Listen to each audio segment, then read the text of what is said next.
My name is Hasan Amin and my supervisor is Dr. Mubashir Jamil.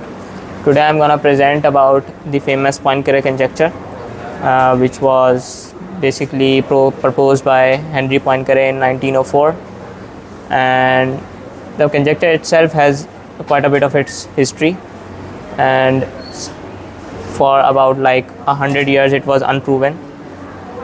The conjecture states that every simply connected closed three manifold is homeomorphic to the three sphere.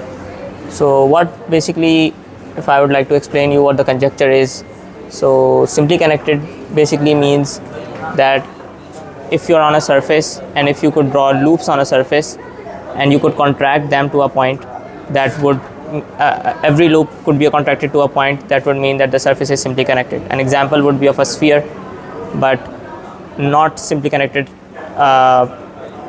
manifolds or basically surfaces are like donut and a cylinder. So those are not simply connected, because you could like on a cylinder you could like draw a loop around it, but you could not contract it to a point without leaving the surface of the cylinder.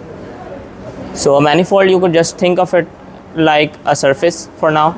We're not going into like deep definitions of in it, so that it the presentation gets more intuitive. Homeomorphism over here means if you could like continuously deform a manifold or a surface to another manifold without puncturing or cutting or gluing it. Okay, so the case it says for the three sphere, it is homeomorphic to the three sphere. The three sphere is a hypergeometric sphere which lives in 4 dimensions.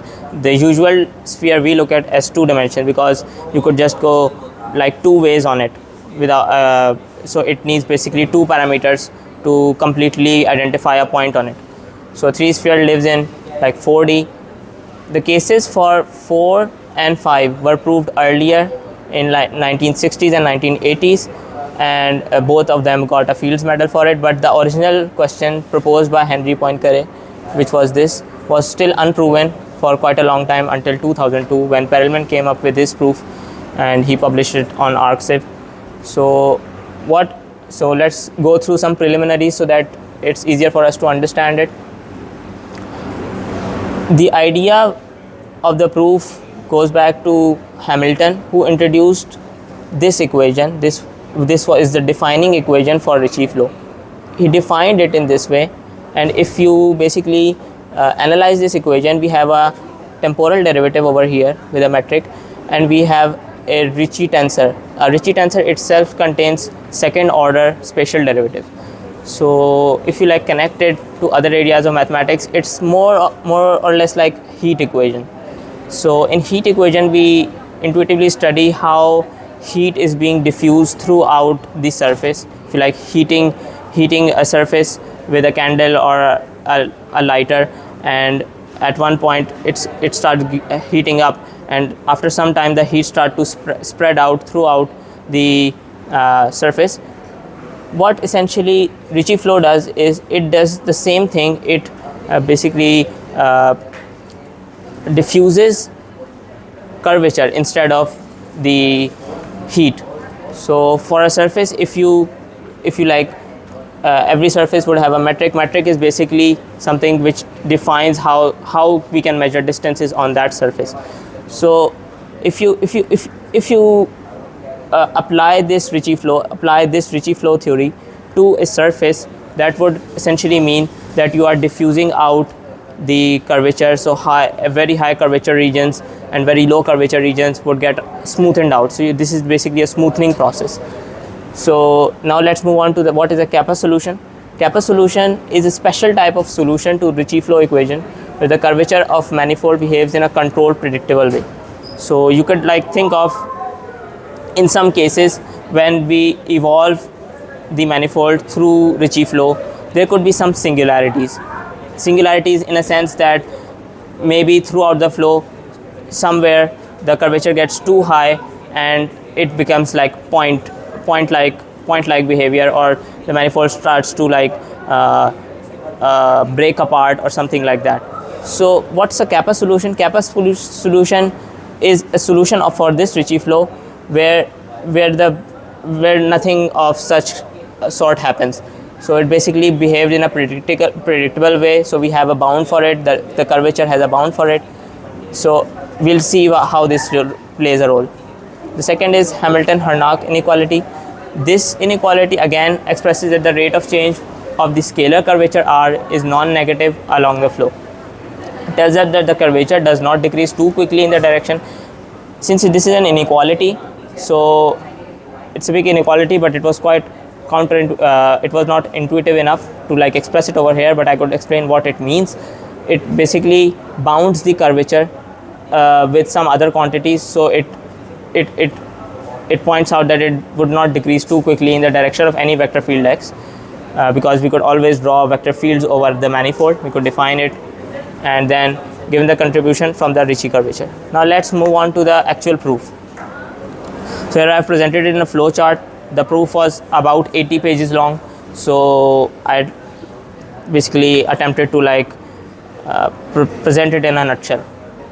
So here these purple boxes, these represent the flow, how the flow is happening, and the offshoots basically present you with the theory and what were Perelman's contributions in preserving this flow. And these three boxes are for the types of singularities which can occur and the techniques Perelman used to overcome them, so that the flow can continue without any problems. So let's start. First we define something which is manifold with a metric. This G0 is the initial metric. The metric would be time dependent, because this equation actually was time dependent, so we need a metric which would be time dependent, so that we could evolve it. The metric would be evolving since the notion of distance is being changed, so that would essentially mean that the manifold itself is changing, because the notion of distance is changing over it. So that's the technique. So we apply this Ricci flow, and then what would happen? Some sorts of singularities would arise. Now we need to analyze those singularities, and then for each of them we need to find a solution, that what can we do for the singularity so that it does not become a hurdle in the flow. Okay, so Perelman basically classified for manifolds such which satisfy these conditions. Only these three type of singularities can occur. No other type of singularity can occur, and for each them he provided us with a remedy. Another very important contribution was he introduced monotonicity formulas, and some of them were reduced monotonicity. He introduced a reduced volume monotonicity formula, which is actually an analog for the volume, as the word says, but and it establishes that it would remain confined, it would behave in a controlled way. Similarly, it also had a length functional, which again was the merger of curvature and the geodesics, but again this was a quantity which was behaving in a controlled way. So using these, he reached to a kappa solution, which was the controlled solution. Okay, and using these kappa solutions, we can now analyze the canonical neighborhoods. What are canonical neighborhoods? Basically, these are the type of singularities. When these type of singularities would occur, what kind of a manifold would you obtain? These are the canonical neighborhoods, which we will talk about in a moment. Another very important property which was introduced was finite time extension, because we can always question that if we start to evolve this manifold, would it ever like would the process ever stop or not, or would it go on for like eternity maybe? So like in when we talk about calculus, so we have the limits. So when we say that a limit converges to the sequence converges to a point, so we talk about the process of limits, and we say that the sequence is getting closer and closer and closer to a number or the limit. So similarly, Perelman established that this manifold would basically, if it's an S3, which is the 3 sphere, it would always shrink to a point. So what we are looking out for now is that the flow should end in the manifold shrinking to a point, or it should basically be connected sum of spherical manifolds, which would, after the surgery, which I would introduce what it is in a moment, so that it would end in connected sum. Or if it has a positive scalar curvature, Hamilton earlier introduced this case. He proved if the manifold has a positive scalar curvature, no incompressible tori entire manifold extinct in finite time. So he proved this conjecture for the positive scalar. He proved this conjecture for the positive scalar curvature case, but the general question was still unanswered, which we'll now look out to.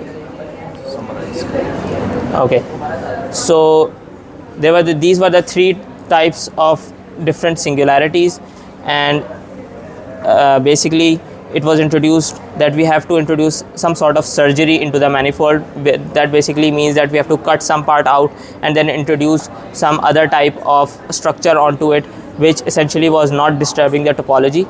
And after introducing the surgery, it boiled down to that the flow continued smoothly after finitely many surgeries, and then it reduced to a point.